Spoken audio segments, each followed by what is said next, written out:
ಉಭಯ ಸದನಗಳಲ್ಲಿ ಲಾಠಿ ಚಾರ್ಜ್ ಕದನ, ಸರ್ಕಾರ ಮತ್ತು ವಿಪಕ್ಷಗಳ ನಡುವೆ ವಾಕ್ಸಮರ. ಇಂದು ಹೆಚ್ಚಾಗಲಿದೆ ಪಂಚಮಸಾಲಿ ಮೀಸಲಾತಿ ಕಿಚ್ಚು.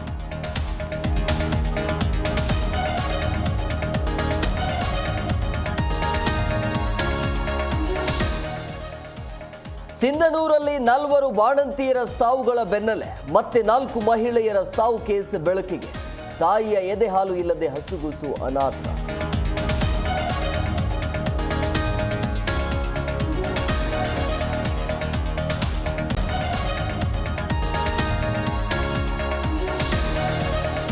ಡಿ ಗ್ಯಾಂಗ್ಗೆ ಇಂದು ಜಾಮೀನು ಭವಿಷ್ಯ. ಮಧ್ಯಾಹ್ನ 2:30ಕ್ಕೆ ಕೋರ್ಟ್ನಿಂದ ಆದೇಶ. ದರ್ಶನ್ ಸೇರಿ 7 ಆರೋಪಿಗಳಿಗೆ ಸಿಗತ್ತಾ ಕ್ರಿಸ್ಮಸ್ ಗಿಫ್ಟ್.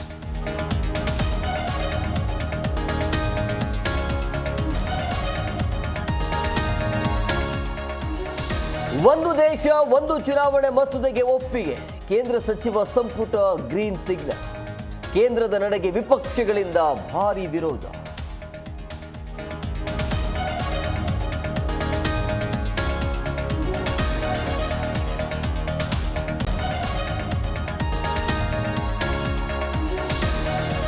ವಿಶ್ವ ಚೆಸ್ ಚಾಂಪಿಯನ್ಶಿಪ್ನಲ್ಲಿ ಇತಿಹಾಸ ಸೃಷ್ಟಿಸಿದ ಭಾರತ. ಚೀನಾದ ಡಿಂಗ್ ಅನ್ನು ಸೋಲಿಸಿ ಚಾಂಪಿಯನ್ ಪಟ್ಟ ಪಡೆದ ಗುಕೇಶ್. ರಾಜಕೀಯ ಗಣ್ಯರಿಂದ ಶುಭಾಶಯ.